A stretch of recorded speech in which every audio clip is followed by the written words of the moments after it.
Hello, good evening. My name is Richard. This is Over and Over and Over Again, and we're back on our regular Friday night slot for the Arsenal Women's Show this week. We're back. It's only, obviously, there's no games coming up this weekend, so we probably won't be here next Friday, but we are going to be now regularly on a Friday evening. A lot to talk about, obviously. Two big, massive games this week there was for the Arsenal women. Two fantastic results as well, two great performances. So we've got that to talk about. Obviously, there is a Champions League draw coming up on Monday, so we'll have a look ahead to that as well. Potentially, we could get that kind of thing, who we want to get, ideally, and stuff like that. So both those two games had quite a lot of talking points. So a lot to get through. Let's get cracking.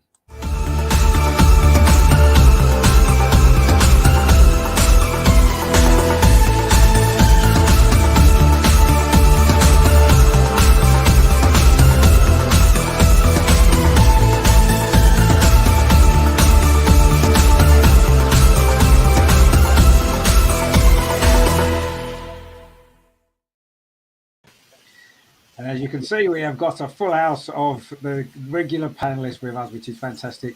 I don't know whether you saw our vlog from the Tottenham game. Of course, everybody was there. We all got on the vlog. Good to see you, all you guys. Obviously, Andreas, first of all, good to see you again. Obviously, well, no, only 6 days since we met in person, and there we are again.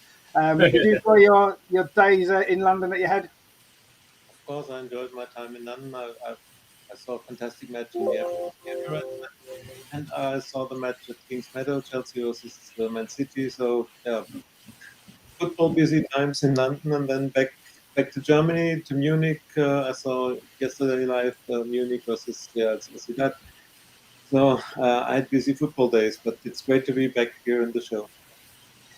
Yeah, no, it's been a busy week. I think we've all been busy this week. Matt, as well, good to see you again, obviously, after last week. And you've been pretty busy watching more women's football as well, haven't you? Yeah, I've actually really enjoyed it. So, obviously, coming down from North London Derby, then Merseyside Derby, bit of a really annoying day, to be honest, for that, because that was just ridiculous. I'll try and keep it short, but it was a bit really mental. They were last-minute things about the stadium being bagless. You're not allowed to bring in a bag that's bigger than 85, which is half a piece of paper. Postage stamp.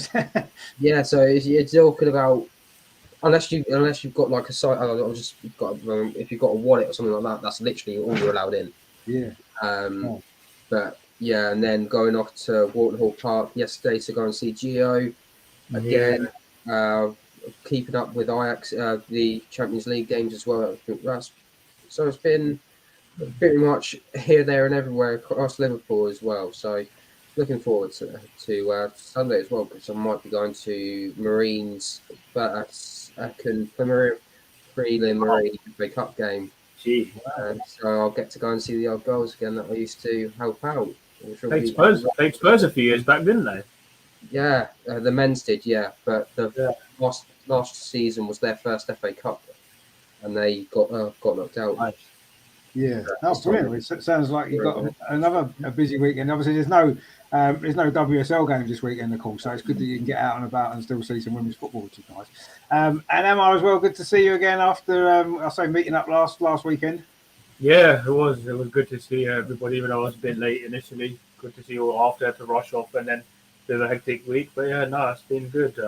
Followed the Chelsea game on Wednesday, and then yesterday, funnily enough, I just put on YouTube, and guess what showed? The Bayern Sociedad game. So I just went and rewinded back and saw the goals. And yeah, they played some lovely stuff as well. So yeah, they'll be a threat to anybody going forward. But yeah, no, it's a bit of a break now for the internationals. Just to hope our players don't get injured. And yeah, and this time next week I'll be sampling up the fantastic atmosphere with the England USA. So a lot to look forward to. Yeah. Yeah, of course. Yeah, that's going to be a fantastic game as well. And obviously, I suppose the best place to start really is obviously rewinding a week or so ago to the Emirates, a record-breaking day in the sunshine in North London.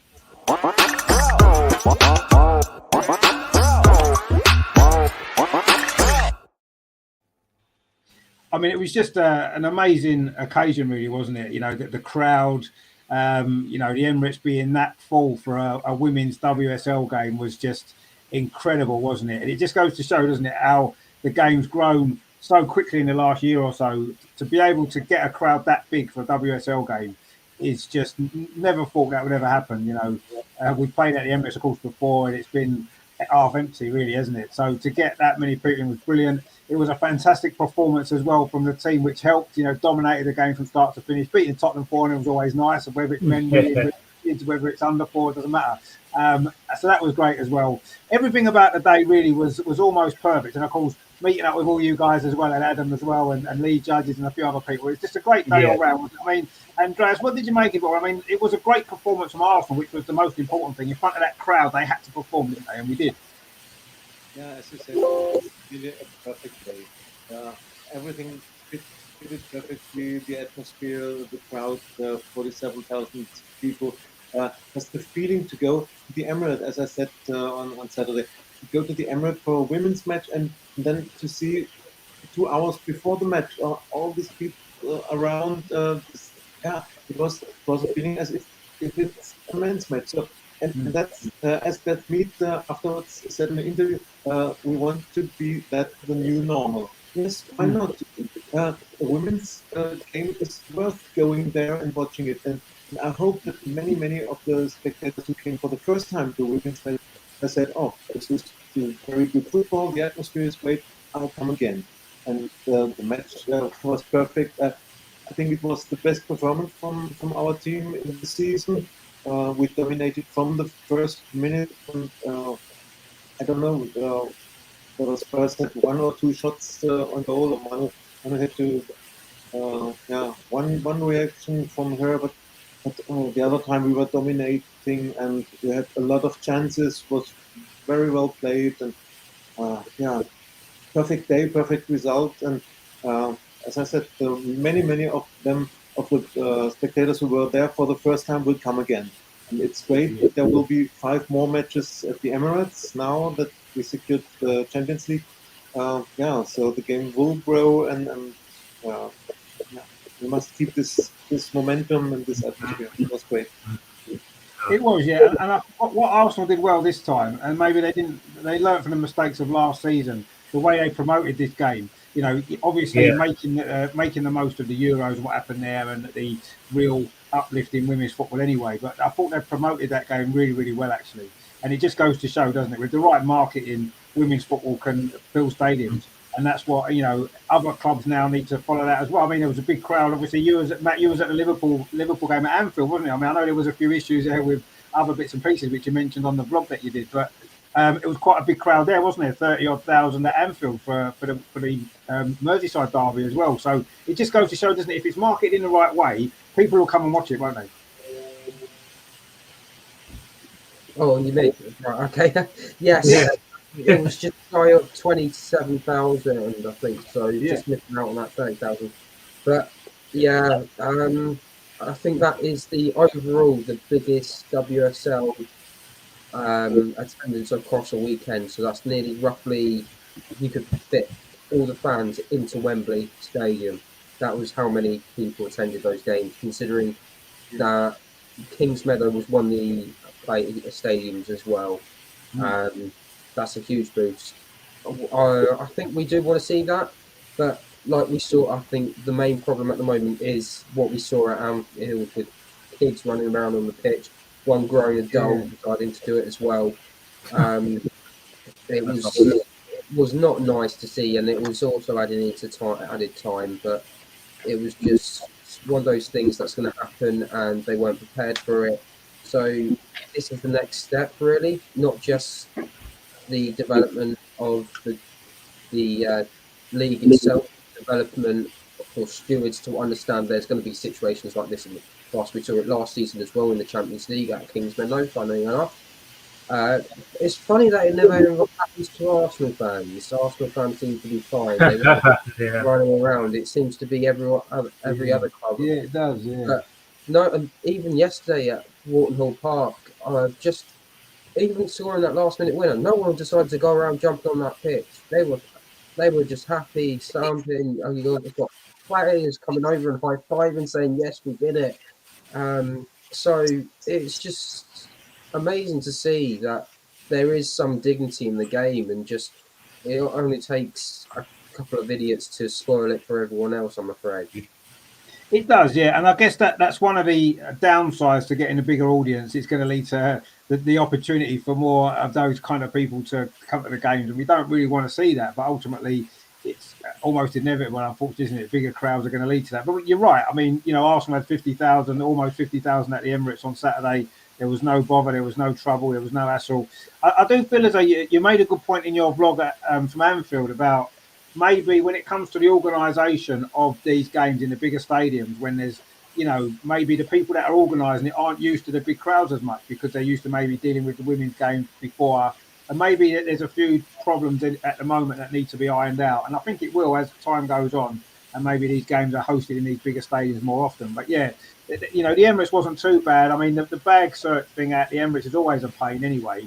And unfortunately, sometimes, you bring a bag with you because you need to, especially if you're traveling a long way and stuff like that. And it takes you hours to get in because they've got to search your bags and all this kind of stuff. And it's necessary, I guess, but maybe there must be quicker ways they can do it. I don't know. We seem to be in a queue when we were waiting to get in, and they were searching. You had one person searching all the bags. It's like, well, put 3 or 4 people on, you can get through it a lot quicker. It's like one person doing it, and then it was building up. It's like, come on, just stick a few more people on for the bag searches, and it will get done quicker, and then you don't get the frustrations and the long queues and stuff. So, but yeah, I think these things maybe will start to ease themselves in as we go along, hopefully. But yeah, I mean, the Emirates was well organised overall. I felt it was decent. Unlike the experience that you had at Anfield, which didn't sound too clever, did it? With everything that went on there, unfortunately. But again, it's lessons to be learned, hopefully, and Liverpool may well hopefully pick up from that. And next time they host a game at Anfield, it will be a lot better, and it'll be a lot better organised, and everyone can have a better experience. Because it's no good, is it? If you're going through stuff like that, it's not really great, is it? When you've got to leave stuff that that you brought with you because you're not allowed to take it in the stadium when you didn't know that you wasn't allowed to. It's just crazy, really. But maybe this is where we're heading. Maybe you won't be allowed to take anything in the stadium soon, just yourself. That's it, and that'll be allowed. But we'll see. Hopefully, it won't come to that because it's ridiculous. But yeah, hopefully, I'll say they'll learn from that and it won't happen again, and it will be better next time. Let's hope it is. But well done to Arsenal. I do want to say that for the organisation of that game, the promotion of the game, everything about it was brilliant, and that's how women's football can be, can't it? Playing at the big stage, it can be like that. You can get a big crowd in, it can be a great atmosphere. Playing against Tottenham as well. You know the problems there can be in the men's game. Arsenal play Tottenham.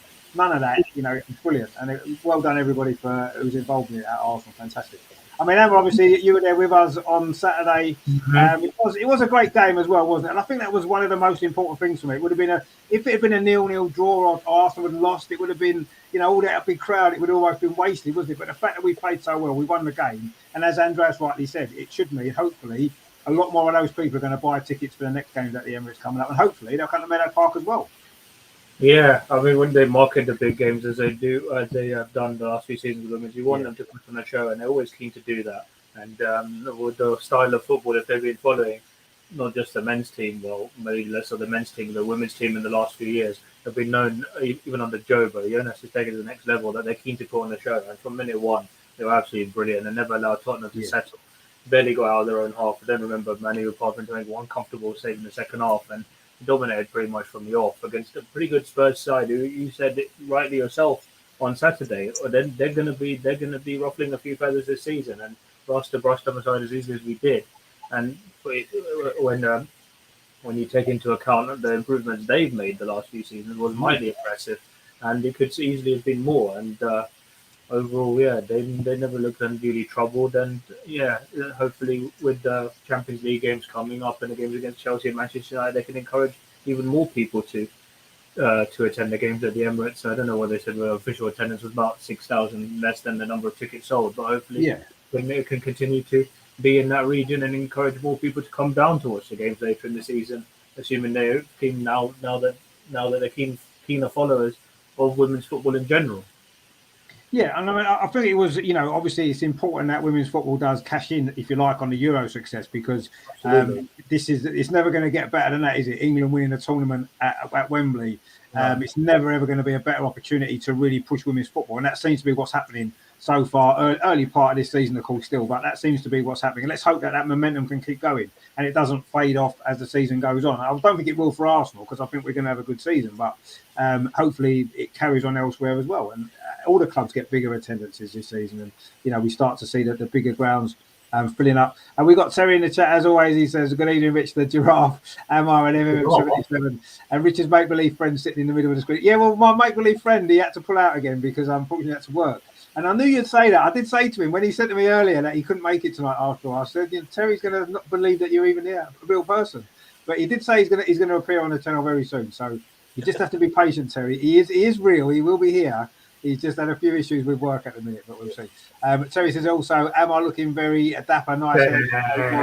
No, you did save him to get a haircut, and he did, and it does look very smart, even though it made him a bit late on Saturday for the game to get to queue up. But anyway, it was good. And Terry said the Everton fans singing when no Beatles. It was good though. I thought it was quite nice actually at the end when the Everton came over and the fans were singing. I thought it was really good actually, and that's what you want to see, don't you? That's what you want to see. I'm going to have to head off now, so yeah, all the best for the show, and hopefully speak to you all in a couple of weeks. Yeah, take it easy, mate. Have a good evening, a good weekend. Speak to you later, mate. Cheers. Sorry, just a quick question, a bit off topic, but does Jason actually have a long neck? Is that why he's referring to him as a giraffe? No, it's Andreas is a giraffe because he's so tall. Oh, sorry. Oh, Jason. Sorry. No. Well, Terry hasn't seen Jason, has he? So he doesn't know he exists. So he's not going to know, is he? It's only because Andreas is so tall, isn't he? That's why. That's what it is. Although maybe the issue is maybe Andreas isn't really that tall. It's just that every time he's with us, we're a lot shorter, so he looks taller. But he is very tall. Yeah, when you see me, actually, I does have a big neck, but still giraffe. I think that's going a bit far, but anyway. Yeah. I think he's not quite that tall, is he? I mean, that picture that we took was quite good. Obviously, Andreas is up there a bit, but anyway, it's always good fun. But yeah, I mean, it was a great day on Saturday all round. A great performance, a great win. Obviously keeps us top of the table. Even though Chelsea have played a game more now, we're still top of the league ahead of them. So that's a good sign, isn't it? With a game in hand. So we like the sound of that. Now, of course, after Tottenham, there was what you could say was probably an even bigger game actually on Wednesday in Amsterdam, because the whole future of our Champions League season rested on getting the right result over there. And of course, in the end, we just about did it.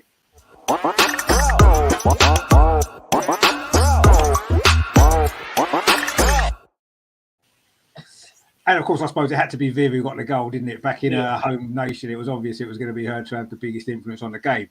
But before the football even started, there was some strange goings on, it seemed, with the size of the goal. Now, I mean, what on earth is that?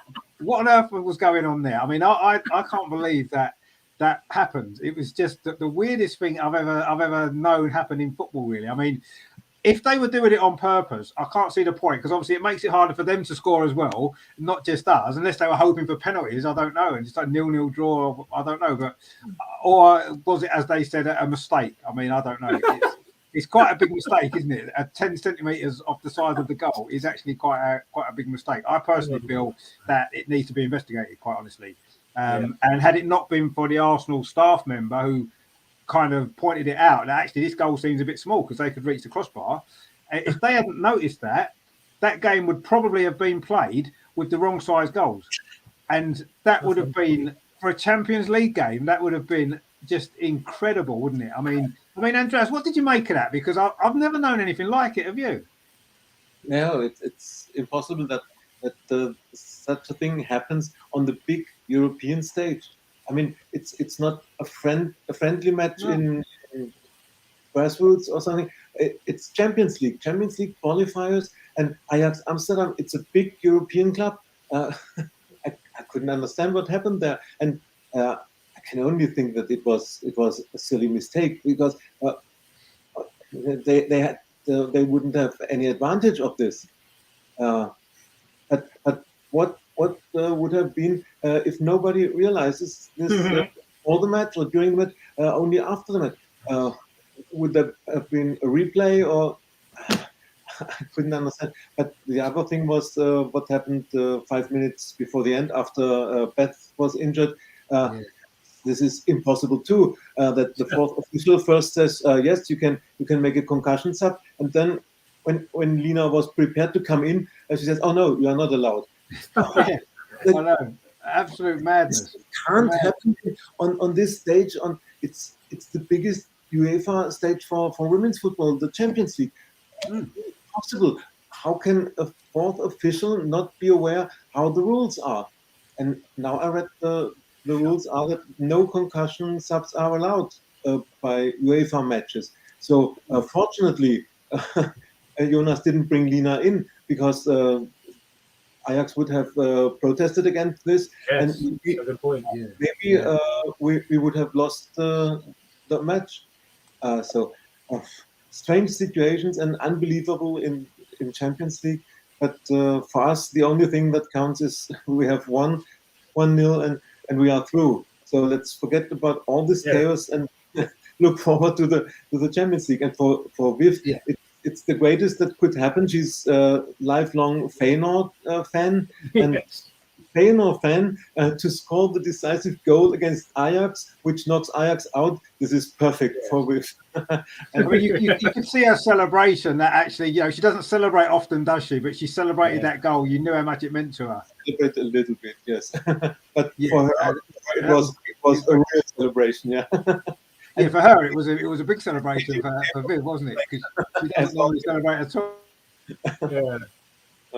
It was for her, and it was obviously a massive moment for the club. I mean, I was a little bit surprised that Beth started on the bench. I've got to be honest. And Katie McCabe was sort of right hand side, which isn't her natural position, and I felt as though we lacked a little bit of balance in our attacking play. Certainly in the first half, when Beth was on the bench. I thought that was a bit of a strange decision by you. Obviously, it paid off. We won the game, and it's fine now when we look back on it. But I was a little bit shocked when I saw the team line up and the fact that Katie was on the right, because I know she's played on the right in some of the other games. She's moved over to the right hand side on at times, and but yeah, I was a little bit surprised by that. And of course, that terrible injury that Beth got at the end of that game.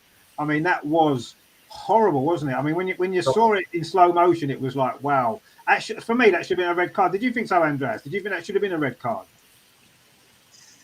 It was a horrible action, and everybody was feeling the pain. It was as if I was feeling the pain myself when she was lying on the floor, and you saw that she was nearly in tears when she went out. So, but I don't think it was intentional, and no, I wouldn't say that it's a red card.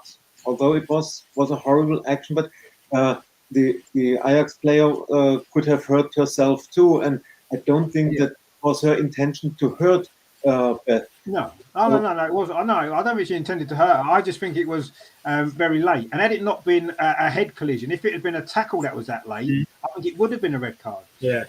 A dangerous tackle, a normal kind of tackle, as opposed to it being a sort of a head challenge. I think maybe it would have been a red card. So yeah, it wasn't intentional. No, I don't assume it was. I think she was genuinely trying to head the ball, and Beth got there first and headed it away, and she was already halfway to heading it herself. So yeah, it was an unfortunate accident, but it was a terrible foul, terrible challenge, and unfortunately Beth came out of that the worst for wear. But luckily we understand that she was okay, and she seems to be fine. I'm sure she'll be fit soon and be able to play again for England or whatever. So yeah, not as serious as it might have been. But of course, there was a slightly more serious concern injury-wise. Was of course Rafaela Souza, who went off quite early in that game. Again, it was a bit of a bad challenge on her actually, and she went off against Tottenham. I mean, Amar, what did you make of that? Because that looks to be a lot more serious issue long term, doesn't it? With Rafa being out, because she's so important for us, and that didn't look a very nice challenge, did it, on her for that injury? Funnily enough, I was actually probably having my dinner halfway through the game, so I actually didn't see the tackle itself.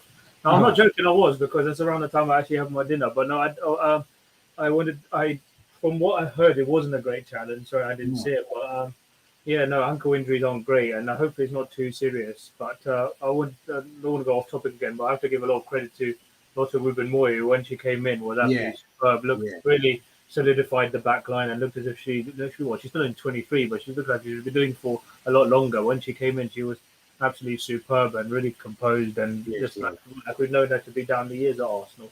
And she's a more than capable replacement. And if Rafa was to be injured long term, but hopefully it's not too serious. And we wait to see what the outcome of that is. But now going to that tackle, I don't know if you actually watch rugby, but on this thing they have this thing called mitigating circumstances, where if somebody doesn't try to play if the tackler doesn't try to play the ball, and they try to make once it was deliberate contact to the head. But I've seen red cards given for that in rugby. So I know it's a totally different sport, but maybe they should introduce this thing in football where sometimes maybe they don't have, if they don't, I don't know if they'll introduce it called mitigating circumstances, but if they don't make any genuine attempt to play the ball, and you could see, I even thought as well, she's not playing the ball. If you make deliberate contact with Beth's head, it could easily have been, you could even ask for it to be referred to somebody, but football is still a bit behind in that sense, but maybe they should follow rugby's example and introduce that, as well as a concussion substitute.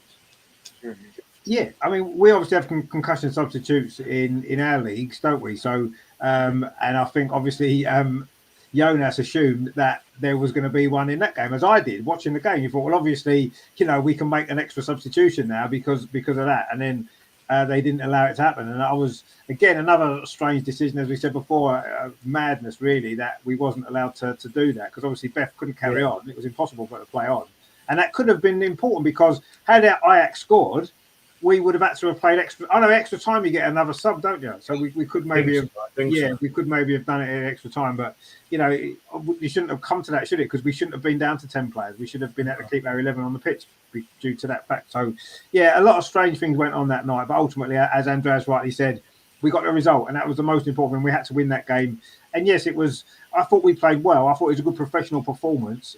We didn't create as many chances as I thought we were going to, although we want to kind of, create, but ultimately we did enough to. I thought over the two legs we were the better team. Apart from the first half of the first leg, I thought the rest of it we were the better team. We did have the better chances, and we did deserve to go through. And yes, it was a good test for us. It was a difficult game again, but we went there and got and that was good for me. Going away from home, not good weather conditions, a few other issues going against us, finishing with 10 players, and we still got the job done. And when we had to win, and we found a way to win, and that's something that we may well have to do a lot this season if we're going to be successful. We're going to have to find a way to win when maybe there are things against us, as there was on that particular night. So I was really impressed with how we played, the job that we did, and and you're right, Amar. Lots of Woburn Moy I thought was brilliant when she came on. Again, she came into the team last season. She had to play when Rafa was injured, and she was brilliant then as well at the end of the season. And she came on in that big game, an important game at a difficult time. It was 0-0 at the time. It was in the first half, a lot still to play, and she came in and she was brilliant. Yeah, and that's good to see. And yes, she would be a good stand-in if she has to be. If Rafa's injured and she's out of the team, we don't have to worry too much. I don't feel as though the balance is quite the same. I think having Rafa as a left-footed defender maybe gives us a bit better balance, but ultimately Lotta can come in and do a great job as she did, and that's she deserves a lot of credit for that because she was brilliant. But for me, I don't know what you thought, Andreas. I thought our best player on the night was Caitlin Ford. I thought she was phenomenal against Ajax. The work rate that she put in, she was just everywhere. She battled for every single ball. She showed some quality as well. Unlucky not to score a couple of goals. I mean, what did you make of Caitlin Ford's performance? Because I just thought she was brilliant. Yeah, I just wanted to say one word to Lotta. It was a very difficult situation for her. She was dropped out of the English squad before, and she hasn't played many minutes. And then coming in such a match, and as she said afterwards, in front of her family, of the Dutch part of her family. So it was a difficult and special situation for her, and she really did well. I think we can all be happy for her. So, I think we need her now for the next weeks in the starting lineup, as I see Rafa will be out for 4 to 6 weeks. But to your question about Caitlin, the last matches showed why it was so important to give her a contract extension. She is such a great player for us, and she added so much to the team in the last matches. And against Ajax she was great, but I think against Spurs she was very strong too. And played different positions on the wings. Then we had a match as a number 9, and she always brings a lot of workload for the team. And she's a goal threat always. For the opponents, it's difficult to defend her ways because she's everywhere on the pitch, on the attacking line, and she works hard for the team. So a lot of credit for Caitlin, and she started very, very well in this season. I'm happy that we will see her for 2 more years, or how long she extended out. But yeah, it was great in Amsterdam. Yeah, no, exactly. Terry says, I didn't think we looked like we were going to lose the game. No, I didn't. I didn't feel we didn't look like we were going to lose the game. But when it's so tight, anything can happen. You can concede a goal as we had the week before. A couple of sloppy goals we conceded. So it was always in the back of my mind that the job certainly wasn't done. We needed to see it through. And yeah, I never felt we would lose, but ultimately it was always there, wasn't it? The possibility was always there right up until the end. So it was we had to dig in. But yeah, I thought Caitlin has been brilliant this season. Actually, she finished last. In fact, since the Asia Cup when she came back last season, she was brilliant, wasn't she? And she brought that into this season as well. And I just thought against Ajax, I just thought she was unbelievably brilliant. Everything that she did, she worked so hard, and of course it was her work that led to the goal as well, wasn't it? Winning the ball back, and creating that opportunity. She did the same against Tottenham, didn't she? Created that goal by winning the ball back and pressing high. So yeah, she's perfect for the way we want to play, and it's brilliant to see because we all love Caitlin, and you're right, and Vaz, giving her that new contract has been a brilliant decision by the club, and it was so important that we kept her. And you can see the benefits already this season. She hasn't scored yet, but it won't be long. She's playing like she is. She's going to get a few more goals. Absolutely. Watch her do. Majandra's in the chat as well. Majandra, good to see you again. He says the Ajax striker who played the back pass from holding the ball, which nearly led to a goal. We need to get her in the next transfer. Was that the one that Leitcher who scored both the goals in the first game? I mean, she's a good player. I mean, I thought they had 2 or 3 good players. Ajax, I thought they weren't a bad side actually. No. They were very physical. They had a bit of pace about them, and they were a decent team. So to get past them was a good effort actually. Over 2 legs. Yeah, we were favourites before. We spoke about that the other week, didn't we? We said we should go through, and maybe Ajax gave us a bit more of a test than we assumed. We thought it'd be a little bit more comfortable than it was, but ultimately, the most important thing is that we got the job done. And we're into the group stage, which was so. But I mean, Amar, what have you been making of? What did you make of the decision to leave Beth out then at the starting lineup? Because I couldn't believe when I saw the team. I had to look at it about 3 times. I'm thinking, where's Beth in that team? Oh, she's not there. And it took me a while to register. I mean, that's a shock, wasn't it? It was a big shock at the time. We could argue that with the workload she's been getting, and she started the games against Brighton and Tottenham. And I suppose Stina was due a start. I know it's in such a big game, but I know Stina brings that extra off the bench as well. I know maybe she's not been in the same kind of sort of form as Beth has been, but I thought she worked extremely hard as well. And and you could say she celebrated the goal more than Viv did initially, but then with mouth wide open, it was good to see a bit of passion from her. And normally, but I think everything almost conspired against us. If you think in that game, even the weather was terrible, the goals were wrong side, the concussion substitutes. It reminds me back to a situation a few years ago when I seem to remember a referee got suspended for trying to decide which way the team was shooting by playing rock paper scissors or something like that. I don't know if you remember that. But yeah, I remember that. That was hilarious. They tried to decide the kickoff by rock paper scissors. But no, going back to the selection of Beth, it would have surprised a few. But I thought she could come on later in the game and bring that added extra that we needed. We never really looked under any threat apart from the one chance they had, which went wide. But yeah, it was good that she's recovered in the end. But I suppose it goes to show that other people in the squad deserve the opportunity as well. And I thought Stina took it well, and as you say, Caitlin was probably man of the match. She really works hard and retains the ball really well, especially when she works down that left-hand side with Steph, her game inside out as well. So it goes to show it's testament to the squad and the depth that we have now, and hopefully we can use that going forward. Yeah, exactly, and and I think you're right actually. That the fact that we could leave Beth out of the starting lineup in a massive game and still get the right result just goes to show that we have got that strength in depth. And I think we're all a little bit worried at the start of the season, thinking, well, we don't really have another naturally right-sided player to play in Beth's place. And it was a bit of a concern because, as well as Beth playing, you can't expect her to play every single match in every single competition. It's not possible. It's just not possible to do. So I was a bit concerned at what we would do if Beth wasn't available. And we've kind of found out, I don't think Katie McCabe is the best option that we've got. really, she did okay. I don't think we're going to get the best out of her if we play her there very often. Personally, I don't think it's her best position. She can play it, but I don't think you get the best out of her there. But she did a decent job for the team, and it helped us to get the result that we needed. So yeah, it does go to show we have got a bit more strength in depth maybe than we think. A few more options. Players can play in different positions. They're quite flexible, a lot of them, which is good. And hopefully, that's what we need. To help us obviously through. It's going to be a big season, isn't it? At the end of the day, we know that, and it's just a matter of making sure that we continue to rotate the players sensibly. Stina got left out the starting lineup against Tottenham. Beth got left out the starting lineup against Ajax, and who knows who's going to be left out the starting lineup in the next game? It could be anyone. Rat might be out anyway, injured as we expect. So we'll have to see. But yeah, obviously. As a result of beating Ajax, what it means, of course, is on Monday there's quite an exciting day for us on Monday because it is the Champions League draw and we are in it, which is fantastic.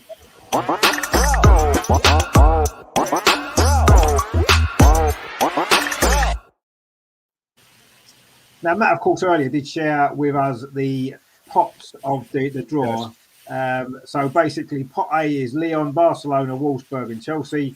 So all the easy teams, we don't mind them. They're nice and easy. Pot B is PSG, Bayern, Slavia Prague, and of course Arsenal. Pot C is actually who's in Pot C? I know Juventus, Real Madrid, St. Patton, and Rosengard. Sorry, and St. Polten. That's right. Yeah, St. Polten. Yeah, and then Pot D. Sorry, is Zurich, Benfica, Roma, and Valencia, whoever they are. Anyway. Oh yeah, Valencia. Yeah, it's difficult name. Yeah, Valencia. So, Andreas, I know we get one from each group, don't we? That's what our group will work out to, isn't it? One from each pot. Will be our group, won't it? So, out of pot A, then Lyon, Barca, Wolfsburg. We can't get Chelsea because it's the English team. Who would you prefer out of those three? Because they're going to be difficult whoever it is. Let's be honest. Yeah, they're all top teams, but I would prefer Lyon. I don't want to play against Barca again because we had no chance last year, and I don't think that will change. And Wolfsburg, you know that I don't like them, and the way they played against us in the quarterfinals last year was so physical, and we suffered a lot, and it was not good to watch because they destroyed the way we want to play by their physicality, and I would prefer not to meet them in the group stage. So Lyon, I saw them against Bayern Munich in group stage last season, and Bayern won the home match 1-0, lost 1-2 in Lyon. But this shows they are beatable, and they like to play a good football. But I think we could come into the match against Lyon and play our football because it's possible to play. They are not so dominant as Barcelona is, so this would be my choice. Not saying that we have to beat them, but we have a chance against Lyon. So and we haven't played them for a long while. It would be nice to play them, and they are the count holders. So attractive name, and could fill the Emirates again. More than Wolfsburg. Barcelona or Lyon, the attendance will be higher than Wolfsburg. That's not a big name for the normal football fans. No, you're right. I mean, you say you'd rather face Lyon than Barcelona, but of course Lyon did beat Barcelona in the final, didn't they? So there's that. When they played really well that day. To be fair, didn't they? They were brilliant actually, Lyon, and to beat Barcelona. So. I wouldn't want Barcelona again because we got them last year and we don't want to play them again. And I don't really like them if I'm totally honest. So I would rather maybe not get I mean, I actually wouldn't mind playing Wolfsburg again because I feel as though last year in the quarterfinal, I thought at the Emirates in the second half we gave as good as we got against them. We were a better team. And obviously in the away leg, we didn't have Leah Walty. I think that made a difference. Beth Mead. And Beth Mead. Yeah, so I feel as though we owe them one. Let's put it that way. So I wouldn't mind getting Wolves. But I know you don't like them, Andrew. But then you see that's better, isn't it? Wouldn't it be nice to beat them, knock them out? Wouldn't that be good? So look at it that way, maybe. But Yeah, I suppose if we avoid Barcelona, I think I'll be happy. Lyon or Wolfsburg, I wouldn't necessarily mind either of them. They're going to be difficult games anyway. We know that, but yeah, I agree. We've probably got more chance of beating one of those two than we have against Barcelona. Certainly, that would appear to be the case. But I mean, Barcelona are even stronger now, aren't they, with Lucy Bronze and Kira Walsh. Kira Walsh? Yeah, so we don't really want to face them, do we? What about you, Amar? Who would you like out of group out of pot A, given the choice?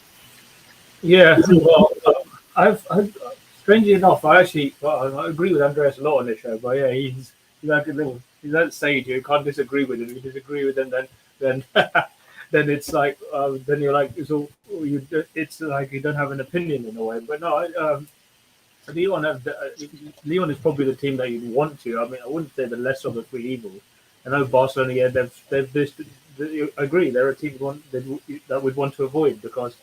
Yeah, even though they've got Putellas out for the season, Putellas is out for the season, Hermoso's retired, Lika Martins has moved on. They're still strengthened really well. So they showed last season that there's a gulf in class between the teams. So I mean, yeah, they'd be obviously the teams to avoid. As you said, we gave Wolfsburg more than a match, but they look as strong as ever. It would be nice to get one of them, and we'll see what happens there. But I suppose it would be a good test for us to. Even test ourselves again, like we did last year in the group stage with the defending champions, and hopefully we'll give a good account of ourselves. And yeah, so I'd say that out of those three, they'd probably be the team we'd want, and it will be a good learning curve for us going forward, whoever we face. But I mean, yeah, it just goes to show. It will just go to show what we have to do in order to be at their level. But I mean, it's part of the excitement going forward and just building experience and learning lessons for the team going forward. Yeah, I mean, and I suppose a good thing as well is if we did have to face Barcelona or Wolfsburg, at least it would give us a little bit of an idea to see how much we've improved from last year. Yes, absolutely. In those games, particularly if it was Barcelona, because they beat us quite easily in both those two games, didn't they? And if we was to maybe compete with them a little bit better this time, if we got them, then I think that would show the improvements, and that would give us a lot of encouragement, I think. And obviously, again with Wolfsburg, Wolfsburg knocked us out. So if we can get a positive result in one of the two games against them, then I think, again, that shows the improvements that we've made, and that would be a good sign. Obviously, Lyon, as Andrea said, we've not played them for a while. It'd be a little bit of an unknown in that sense. So we've got nothing to go on from last season. But, yeah, it would be... Yeah, maybe Lyon would be better because we haven't played them. But I kind of want revenge on Wolfsburg, I must admit. At some point this season, whether it's in the group stage or later on, I want to play Wolfsburg and beat them and knock them out. And I know Andreas would love that as well. And just because of last season, I didn't like the way that they played. Obviously, Pot B is it's PSG, Bayern, or Slavia. I know we'd all want Slavia Prague, I would have thought, because we had a good result against them last year. I suppose Andreas wouldn't mind Bayern Munich, though, would you? Out of Pot B?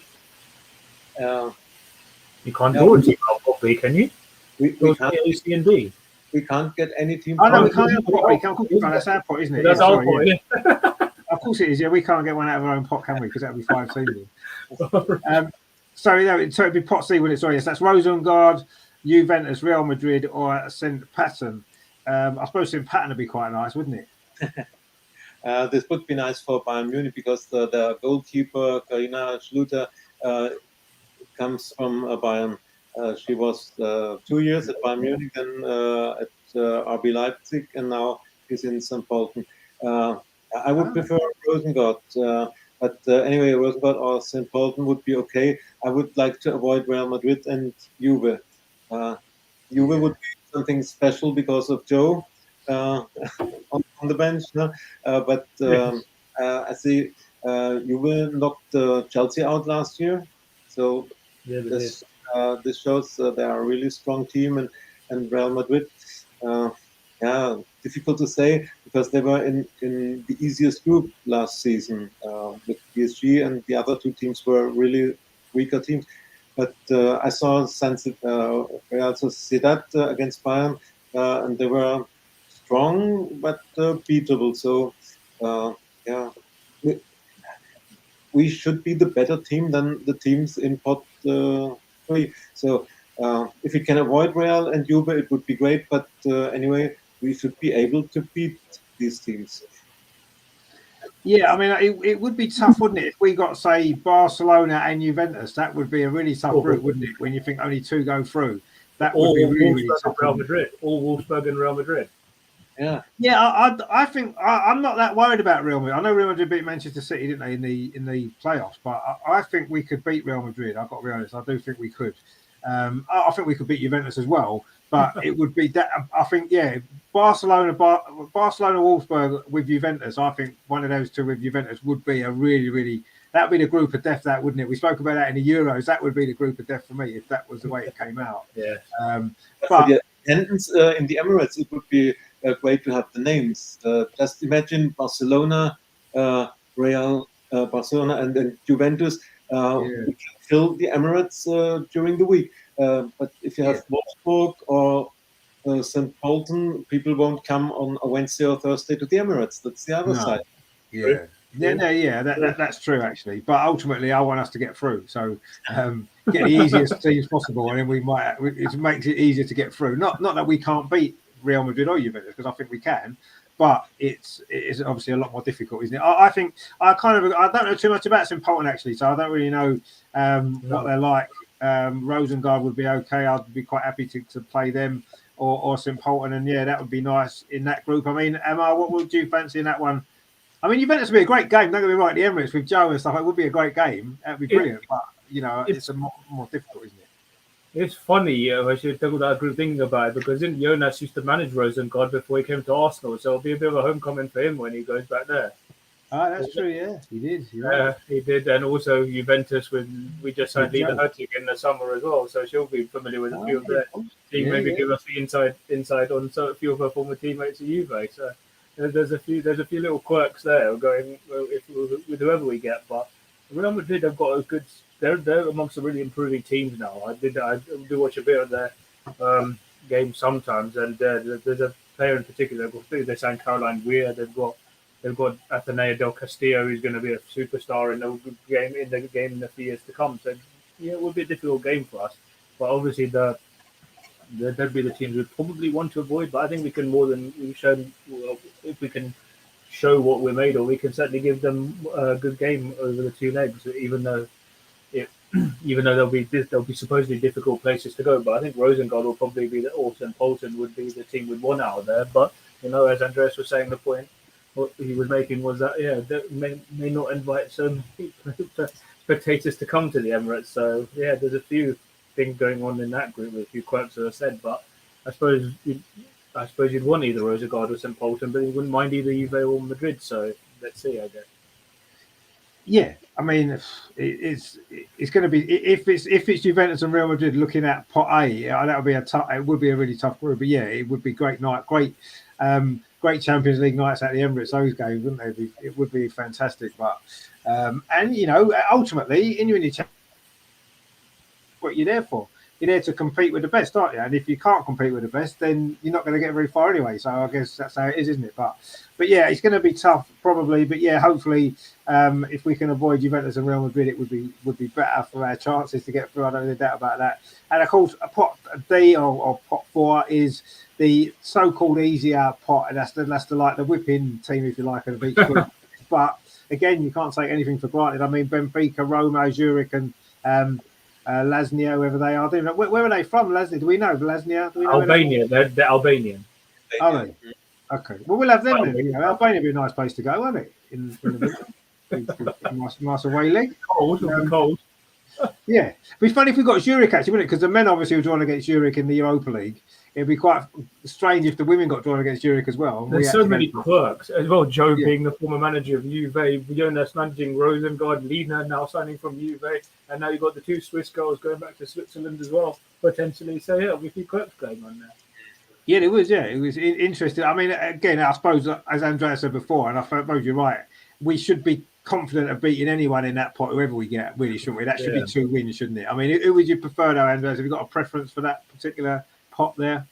I think if you just see the names, the Albanian team, I think should be the weakest team in this pot, and maybe we should have them to have at least one team against which we get 6 points, but the other side is traveling to Albania is not so easy. It takes time, and and the conditions maybe are not the best there. Maybe the pitch Correct. won't be the best. So maybe Zurich would be a good solution. I don't want Roma.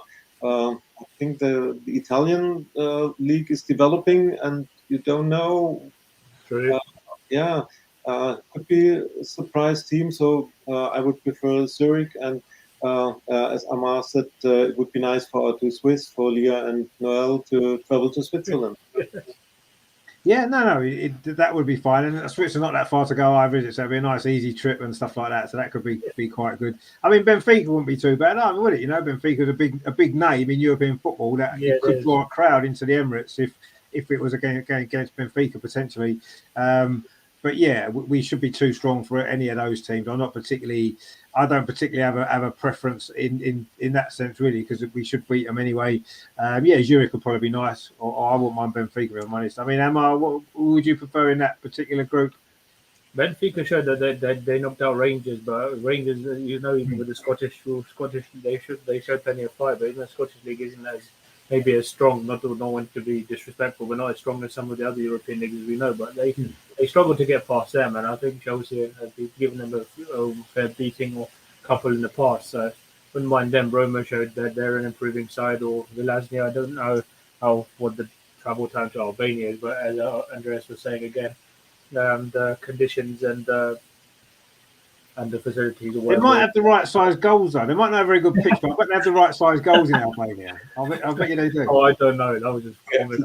That was absolutely comical. They might even have referees with our concussion substitutes. Who knows? But who knows? Yeah. I think for travel purposes, we don't want to be traveling too far, and we've got to manage the workload. And also, when we've got WSL games with such a packed schedule and Conti Cup, and you've got to factor all that in, so you don't want to be traveling too much. So I suppose we want to avoid traveling to Albania and get either a trip to either Italy or Switzerland. But at the end of the day, it's just down to the luck of the draw. But, I mean, if you think about it overall, I think the best draw we could possibly get overall would probably be, say, Lyon, Rosengard, and Zurich, something like that. Whereas a nightmare draw would be something like, I don't know, Barcelona, Juventus, and I don't know, Roma or something. Oh, not Roma, but Benfica. So, I mean, let's wait and see what it turns out. But we all wait midday on Monday with plenty of excitement.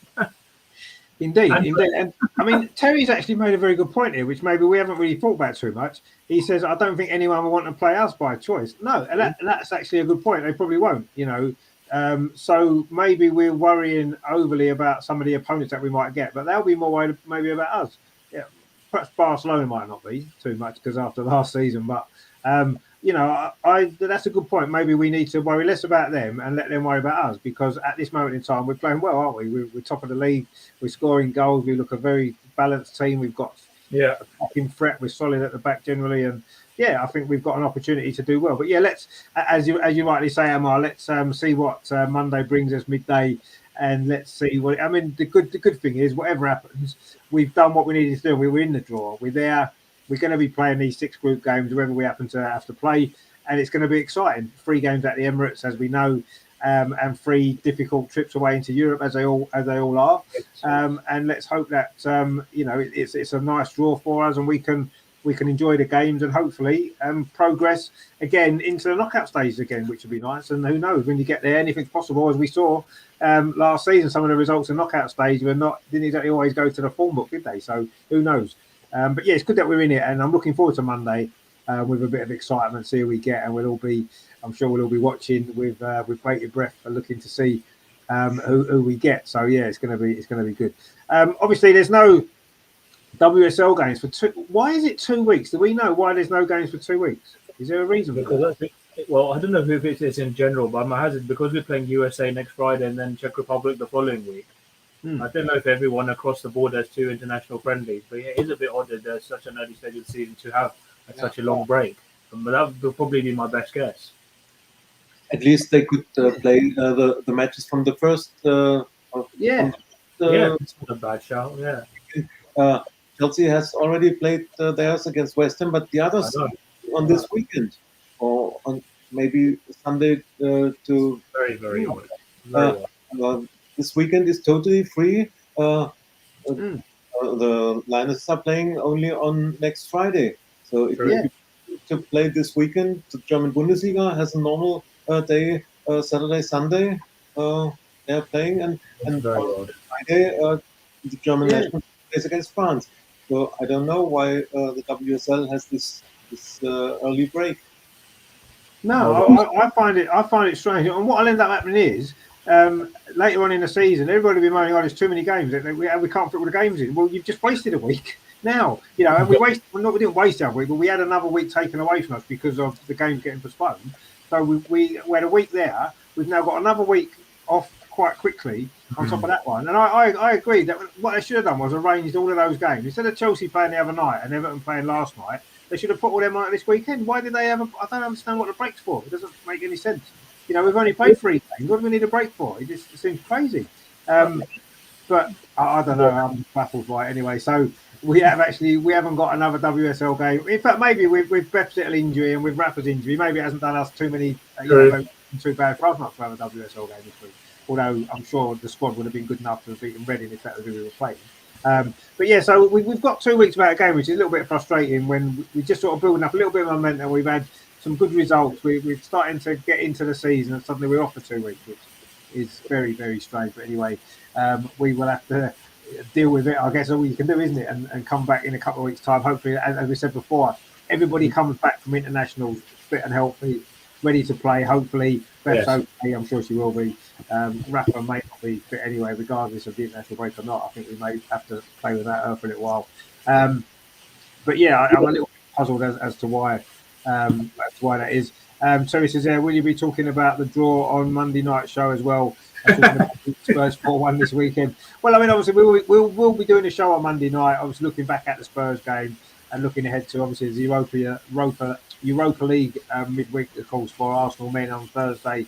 So we'll be looking ahead to that on Monday. Yeah, I mean, we may well talk about the draw as well. Why not? I mean, it's an important moment for the Arsenal Football Club, isn't it? Women are just as much a part of the club as the men. So we'll definitely talk about that draw as well on Monday, which will be good. But yeah, it's going to. I'm not sure we'll beat Spurs 4-1 maybe tomorrow, but anyway, I think that's the sort of squad that the women would do, and they did indeed. Although having said that, we have to mention it. We don't want to have to mention, but we do. Terry got the score right last weekend for the North London derby. He said 4-0, and he was right. So well done, Terry. You got the score. Well done, Terry. I'll Go on. He said 5-1 and it was 4-0, but he had the goal difference right. No, wasn't it? Because Beth had scored or something, wasn't it? And he hadn't had her down to score, so you have to be another goal. I can't remember what he said there. But anyway, he did get it right, and if he gets that right tomorrow, 4-1 as well, that would be amazing, wouldn't it? So that would be great. Actually, we'd all enjoy that. I'm sure if we beat Spurs. Let's see. Any win I'd take against the squad. Of course, yeah. Any win does in the North London. We said that last week. A North London derby, any win would do. So to win so comfortably, and I know the women's Spurs team aren't as good as the men's Spurs team. I don't really doubt about that, but it will be a difficult game. But yeah, 4-1, I'll take that. Yeah, it'd be great. And let's hope you're right again, Terry. And if you are, I'm sure you'll come in on Monday and let us know that you were right again, and we'll enjoy that if you are. But no, there isn't a game, which is unfortunate actually, because I say we just get a little bit of momentum built up. The new season started, and we're all excited, and now it's like, there's no game. Yes, the England-America game is going to be exciting. You're going to, aren't you, Amar? Yeah, I'm going next week. Yeah, it'll be really good. It's a sellout. Yeah, it is a sellout. Yeah. Although, is there not some sort of train strikes going on? Oh, I don't know. I was supposed to be train strikes cancelling the North London derby this weekend, but I don't think that's not happened. I don't know how to check, but yeah. No, I had a quick question for Andreas. Sorry, not to go topic, but how come all the games in Germany are kicking off at 1 minute past this weekend? Germany is playing this weekend, yes. No. Why the women's games I noticed are kicking off at 1 minute past? Is there any reason for that? Yeah.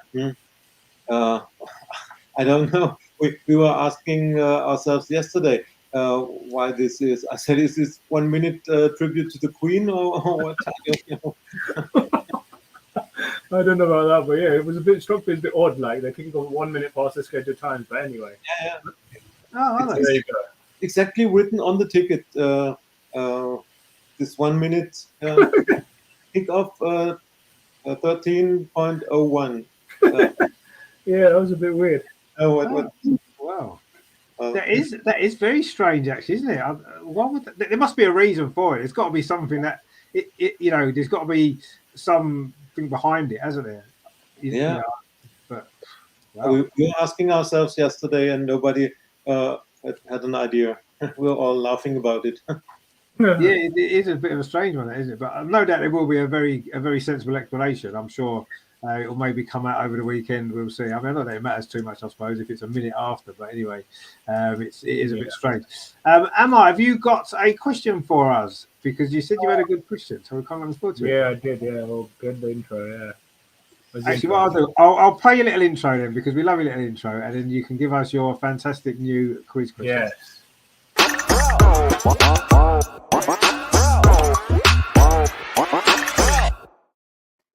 So yeah, my question for the boys this week is: if you took the countries and places of birth of the Arsenal women's squad, who would have to travel the furthest to see whom? Who would have to travel the furthest? So, right. Going by, sorry, let me just reiterate that. Sorry, let me just from where they were born. So going by the countries and places of birth of the Arsenal women's squad, which two lived the furthest apart? Right. Which teammates lived the furthest apart, or from the furthest places apart? If you know what I'm trying to say, yeah.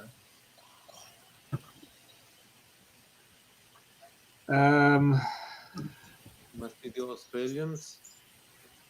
Yeah, it would be whichever one of those two were born the furthest away from. I'm thinking maybe Frida in Norway. That's a long way to Australia, isn't it? Norway to Australia. But is it further than, say, England to Australia? Is it further than? That's for you to work out. Yeah. That's quite interesting, actually.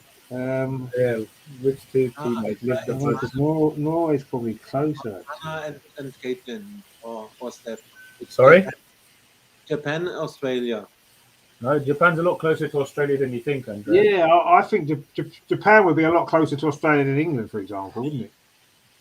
Yeah, so which two teammates lived the furthest, or did not live the furthest apart, would have to travel the furthest to see one another, or something like that, yeah.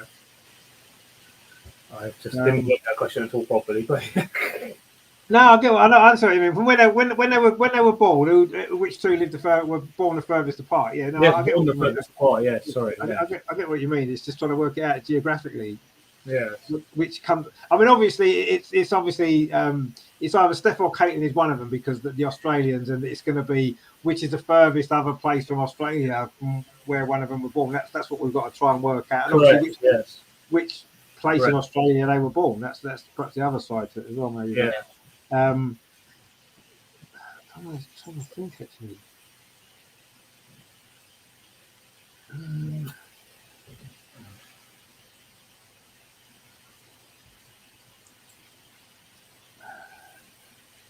Yeah, I don't think it is Frida, because I think Norway is closer to Australia than what the UK is, for example. So I'm ruling Frida out. Well, it's further north, isn't it? I suppose so. It's probably maybe further that way. It's maybe not as far. It's maybe not as far west. It's just it might be further north. That's the other thing, though, isn't it? England is far from Australia. Then Scotland is far, so it could be Jen. Yeah, but you see, I think I think Norway would be further than Scotland away from Australia, because it's further north, isn't it? But then it's also further east, so it may be closer in that distance. This is tricky, man. It's definitely not any ones that were sort of in Central Europe, so it won't be Switzerland, because obviously the UK is further away than that. Scotland, it could be Scotland. Where was Jen Beattie? Where in Scotland was Jen Beattie born? Or Kim Little? What about Kalen, or goalkeeper? Oh, America, yeah. She was born in the USA, probably, but where in the USA? I don't know. Well, just with the countries, I suppose. Yeah, I said places. Yeah, go on then. America. Is America further from Australia than we are?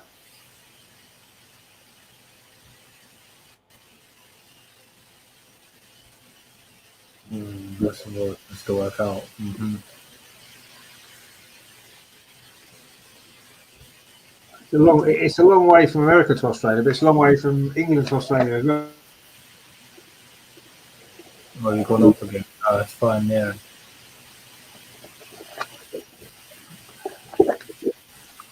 Let's have a look. There's a good shout there from Redanda, Rafa, and Who's moved? who's MU?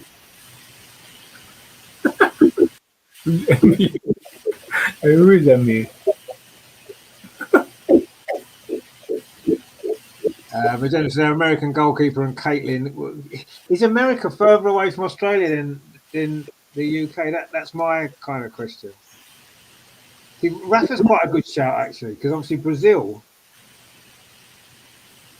I think that's a great shout. I think Rafa. I've got a feeling it might well be Rafa and Caitlin. Or who's or? Because is Brazil further from Australia? Oh my god! I need to look at an atlas, but I haven't got one.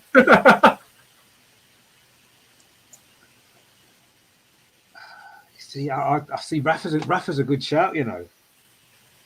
So obviously, mind you, that's South America, isn't it? So because Australia is sort of south, in the same kind of southern hemisphere, aren't they? So maybe not. Actually, when I think about it, do you know what? I'm going to have my final guess, right? And I'm just going to put it out there. My final guess is Steph Catley and Frida Marnham. Oh, Steph Catley and Frida Marnham. Well, what about you, Andreas? I thought it's Caitlin and Kalen, the US goalkeeper.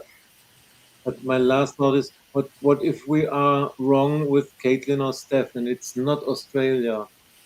I know it could be Brazil. It could be Brazil and Norway, couldn't it? Maybe they're further apart. Brazil and Norway? Yeah, Brazil and Norway. They're not very close together, are they? No, true. That's a good point. What about Rajandra's gone there, Rafa, and obviously Iwabocci. Brazil? Japan. Oh, yeah. They wouldn't be that far apart, would they? I mean, obviously they're far apart, but not as far apart as Australia would be. Where is Mana from? Actually, I have to look this up. I didn't even factor that in. I completely forgot about Mana. You know that. Oh. Yeah, but I mean, Japan. You'd have to. Japan is kind of halfway between America and Australia, isn't it? So it's not going to be. That's not going to be the furthest distance, is it? Unless you went the wrong way round and went all the way around the other way. Yeah, it's closer. Is it? Japan's closer to Australia, isn't it, than America is? Because it's going that way, isn't it? I think. So, shit. You know, I think I might have actually got this wrong. Oh god. Oh man, I think I might have got this wrong. No, I don't think you have. I don't think it can be Japan and Australia, can it? Or Japan and Brazil. You see, anyway, you're both. So let's just. So you're going with Steph. You said Steph and Frida. Frida. What are you saying, Andrea? Yeah, I said Caitlin and Kalen. You see, actually, from Brazil to Australia, the flight time actually is about 34 hours. Is it? So yeah, so you have to go all the way around. So in fact, Caitlin's from a place called Shell Harbour City, which is in New South Wales. But if you go further east to Melbourne, where Steph Catley lives, that's slightly further southeast. So the actual answer, in reality, I think, is Rafa and Steph. Is it? Yeah, because I think it takes about 34 hours to fly from where she lives in Salford or in the North Brazil to southeastern Australia. Wow. That is quality. That I mean, wow.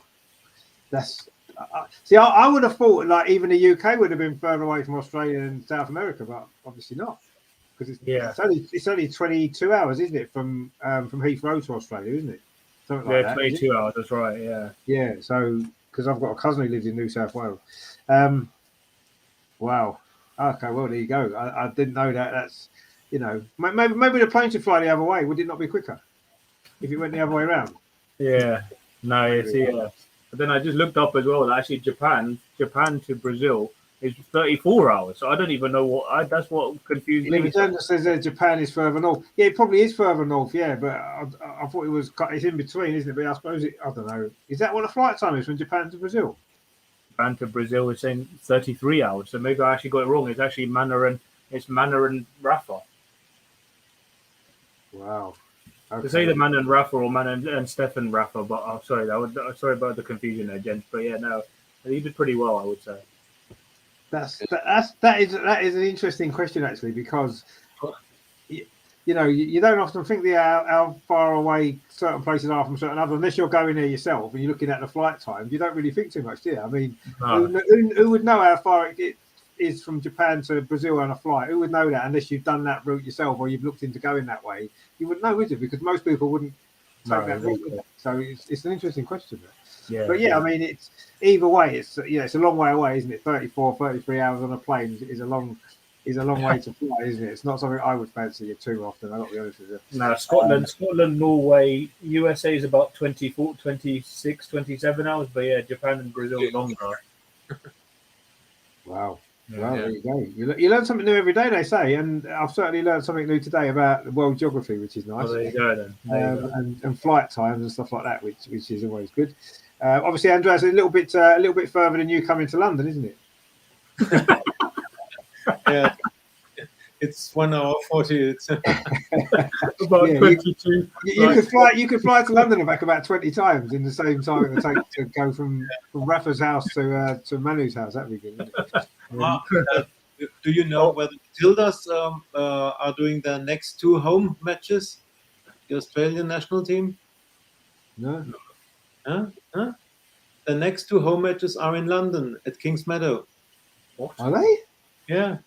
They're doing 2 friends in Kings Meadow. I read this in a post from Sam Kerr, I think, that she is playing her home matches not in her home country but in her home stadium. And of course, it would be easier for Stefan and Caitlin as well, just to travel to Kings Meadow than to travel to Australia and back. So that's even better from our point of view as well, isn't it? So I'm happy about that actually. In fact, I'd be quite happy if they played all their home games in London. That'd be quite nice. It saved them getting jet lagged and stuff like that, wouldn't it, from the game? So, but yeah, I did. That's amazing. What is there any particular reason why they're playing there? Is there some sort of sponsorship deal going on, or? I don't know. As I said, I only read this in a post from Sam Kerr that she said, "I'm playing at home with the Matildas, at home at Kings Meadow." Wow, that's great. That I didn't realise that was out. No, if you did direct flight, sorry, I should have looked at direct flights, but there's a direct flight which takes about 21 hours from Japan to Brazil, so maybe that's slightly less than Brazil to Australia. But yeah, there you go. Okay. We'll go with Rafa and Steph then. We'll go with. I think so. Yeah. We'll go with that. But Jandra says that Japan's in the North Pacific. Yeah, it is, but I don't know where that is in relation to Australia, really. Other than obviously quite a long way away. But I would assume it was in between America and Australia. You can't fly direct from Brazil to Australia, so it takes longer. Yeah, that's right. Where would you have to change it? Singapore or somewhere? Oh, good question. I think looking this up. I'll come back to you on that. You probably swap over at Japan, maybe. That'd be good, wouldn't it? Let's say that would give it away. Really, you could. Well, I mean, you could Sao Paulo. You could throw from Sao Paulo, but I don't know. The longest direct flights are like 25, 26 hours. But yeah, it's too long. Too long. Yeah, I agree. Too long. Yeah, no one wants to go there, do they? So it's just as well no one has to really, because I wouldn't fancy that. But it took me 4 hours driving back from Wales today. That was long enough. I wouldn't fancy. Oh yeah, I was just to Wales. I've got to ask you, was that good? No, Wales was good. Yeah, I mean it was quite relaxing. We sort of chilled out for a bit, had a few walks and whatever. And it was good. Yeah, it was good fun and nice to get away for a few days and do something different, be off work and whatever. It's quite nice. So we enjoyed. I didn't want to come home actually, really, but life has to carry on. You can't stay on holiday forever, can you? Unfortunately, but it was good. The weather was a bit hit and miss. A lot of rain. Bit of sunshine. We had a good few walks. It was nice.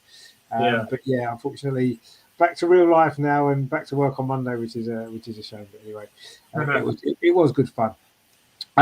So that's another Friday, back on our weekly Friday slot, which is great, isn't it? It's what we've been wanting to be back on a Friday. We finally managed to sort it out and get it done. And just as we do that, as we said, there's no games for 2 weeks, so we won't do a show next Friday. Obviously, apart from anything else, it is the England game against America, which we'll be watching. So we won't do a show next Friday anyway. But we will be back the week after, of course, to look ahead to the.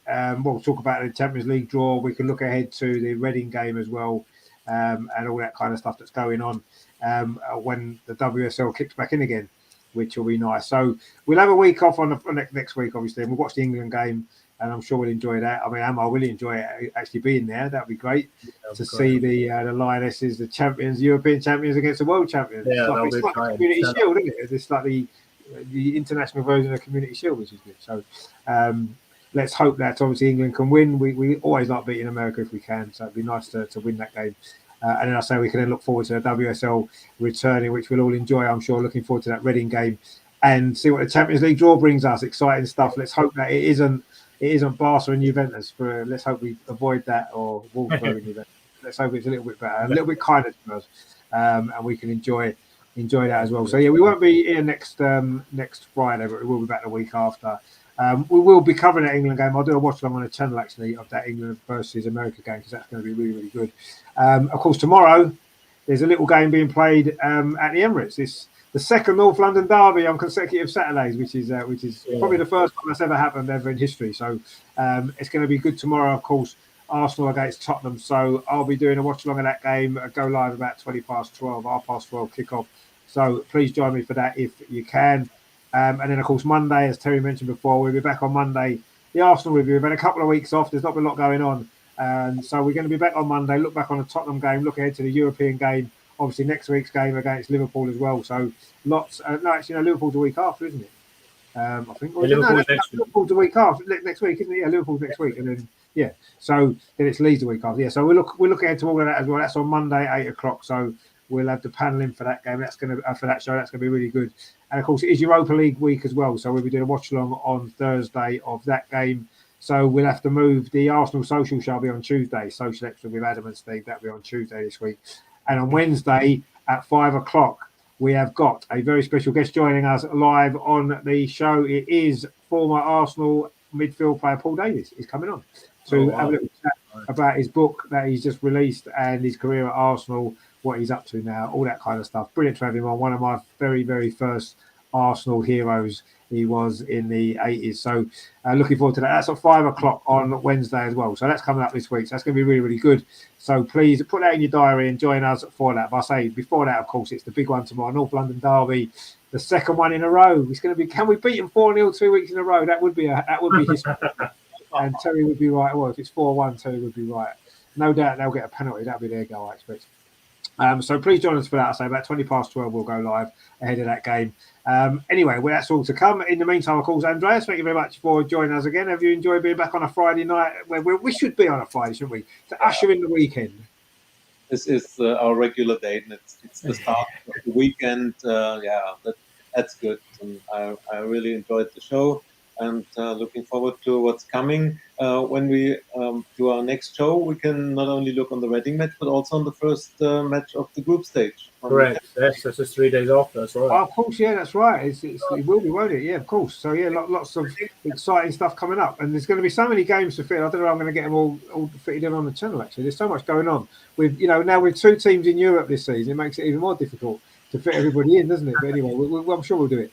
Terry says, a great show again, Richard, Amar, and the Giraffe. Have a great and the cans in the chat. Yeah, indeed, you have a good weekend, Terry, as well. Obviously, we'll have a good weekend I think that how good our weekend's going to be is going to be dependent on the result tomorrow lunchtime, isn't it? Let's be honest. Yeah. Lose, it's not going to be the weekend. Yeah. But I'm sure we're all confident we're going to win, so it will be a great weekend. Everyone will enjoy it. Amar as well, thank you very much for joining us again tonight. Good to see you back again on the Friday show. Did you enjoy it? Looking forward to obviously going to watch England next week. That's going to be good, isn't it? Yeah, thanks for having me. It'll be good to have the Premier League back after the national break. We'll have something to keep us going until the women play again in 2 weeks' time. Big one tomorrow. If we could get a good result and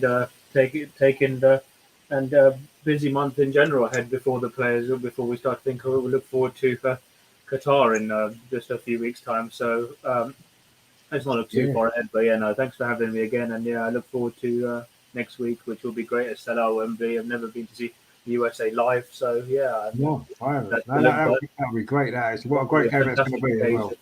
Yeah, and Yeah, I might even do a vlog. I might even do a vlog. Let's see. I'll think about it. yeah, do a vlog at Wembley. That'd be fantastic. You've got to do that. That'd be brilliant. Yeah, I should. And yeah, Yeah, definitely. Whenever we meet again, look forward to that. So yeah, thanks for having me again. No problem at all. And of course, to Matt as well, who was on a bit early. He's so busy tonight, but he gave up a little bit of time he had left to come on and spend some time with us tonight, which was great. So thanks to Matt as well. We will. I'll see you tomorrow for the watch along. Oh, it's going to be a tense one. It's going to be a good one. I'm sure we'll all enjoy that hopefully. And then of course Monday for the review show. And loads of great stuff coming up. So please subscribe if you haven't done so already. Please give this a like. And Terry says, night to Richard's little pretend friend. Well, the little pretend friend he'll be real soon too. Don't worry, he will be making an appearance. I'm sure he will. He keeps threatening to come on, and then he can't never make it. So he is real. He is real. We've spoken to him, so he's definitely real, and he will be on. And I'm sure he'll say hello to you guys every night, but just not tonight. Or last week or the week before, but he will be on, so don't worry. So yes, he is real. But yeah, so thanks everyone for watching. Please join us tomorrow for the watch along. 12:20 will be live. That is going to be exciting and great.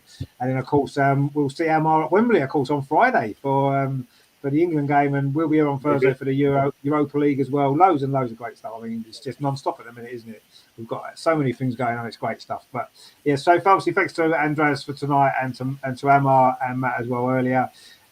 We will see you tomorrow for the big one. In the meantime, of course, as always, come on, you Gunners. Top of the league, men and women. It's great times to be Arsenal players. It's a great time. Let's enjoy it. Let's enjoy it while we can. See you later, guys. Take it easy. Thanks a lot, everyone. Speak to you soon. Bye. Bye.